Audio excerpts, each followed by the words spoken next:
Go ahead and introduce Mr. Massey from Kentucky. Thank you, Marjorie. I was honored to be Marjorie's first co-sponsor on this bill because I've said for over a year that Dr. Fauci needs fired. I realized this the first time he joined us on a conference call, and there were questions he couldn't answer and wasn't even concerned about answering. Like, when would we open the government back up, or the government and all the private businesses? When would we open it back up? What were going to be the qualifications for that, since he was going around to every state saying shut it all down?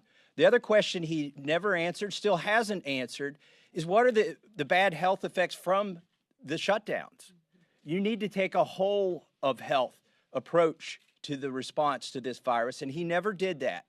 He's a political scientist. He is not a scientist. He is a political scientist. He has admitted, and it's hard to believe, but he's admitted that he fudged his own answers about what level would constitute herd immunity. He said, well, I didn't think the public was ready for that number, so I gave them a different number, and now I'm going to give a different number. And never in between there did the science change. So we need to fire Fauci. We need to do the investigation of the National Institute of Allergies and Infectious Diseases. And my hat is off to Ron DeSantis, who saw through this fraud early on. Florida chose freedom over Fauci. Governor DeSantis banned Dr. Fauci and Dr. Birx from coming to Florida and speaking to the government employees there and giving the imprimatur of the federal government to force these private businesses and schools to close.